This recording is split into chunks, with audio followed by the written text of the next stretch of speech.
The greatest thing was being on stage and having the control, the awe of being worshipped, and having folks just really look at you and say, wow, you know, I want to be that.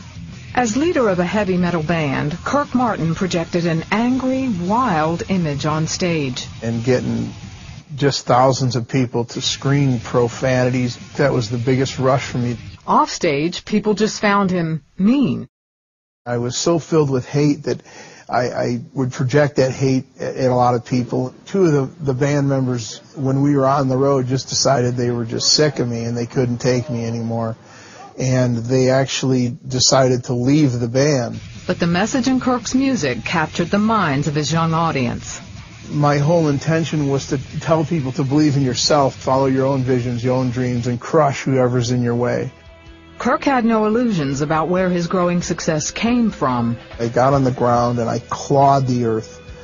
I told Satan, I said, if you give me what I want, if you make me a god, if you give me the women and the drugs and the fame and everything, and you give me the power to crush people, I will serve you until the end of time. Within 2 days, I was offered a recording contract. While Kirk pushed for fame and fortune, he tried to keep a secret bottled up inside. A couple of older boys in the neighborhood started molesting me and sodomizing me when I was probably about 8. It happened more than once, and I never talked about it. I never told anybody about it. Later, taking advantage of women sexually became part of Kirk's heavy metal lifestyle. The worst part about my molestation was the fact that I, in turn, went out and violated others. Then, just as he was about to sign the record deal for which he'd sold his soul, he had an encounter with a mysterious stranger. One morning at about 9 o'clock, I went into a small cafe, and this guy came and sat down right across from me. Out of all the places he could have sat, there were plenty of seats open. And immediately I looked at him with this horrible, mean-looking look on my face, and I said, "What's happening, Dad?" And he stopped stirring his coffee again and looked at me right in the face, and he said, "What's happening, Dad?" I jumped across the table and I put my nose right up to his, stared him in the eye, and I just cursed him. I called him every foul thing I could think of. And he said, "God sent me here to tell you that he loves you. And God wants you to know that he was not responsible for the young men that molested you when you were a young child." And the thing that was so mind-blowing about that is he used their names. And he said, "Jesus is waiting for you to turn your face towards home." And I jumped up and chased after him, and he went around the corner of the building, and into thin air he disappeared. Not long after that, Kirk was sleeping in his band's tour bus when it shook violently in the middle of the night.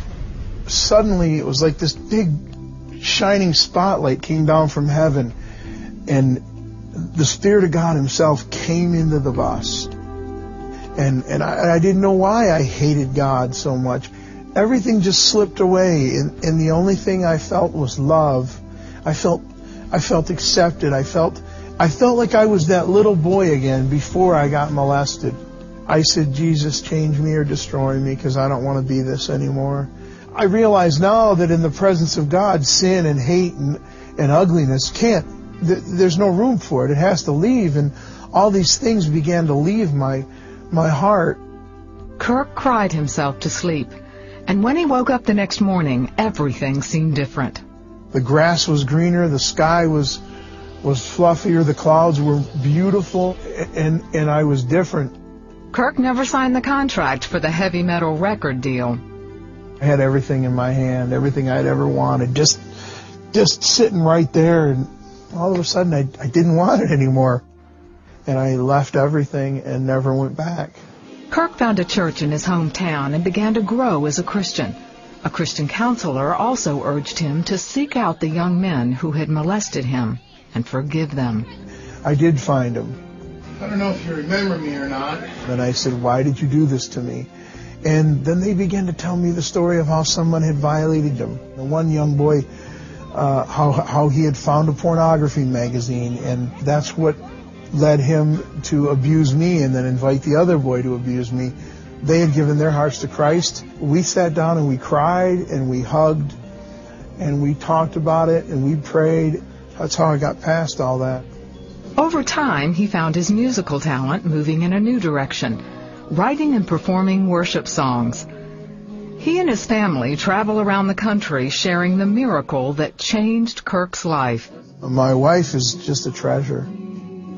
My family is the greatest testimony of God's mercy and God's grace, because I thought I would never have such a wonderful blessing. Once I started to realize that God wasn't out to get me, I started to see the blessings. I was addicted to drugs and sex and violence and hatred and used music as a tool to destroy people. And then God turned all that around for His glory.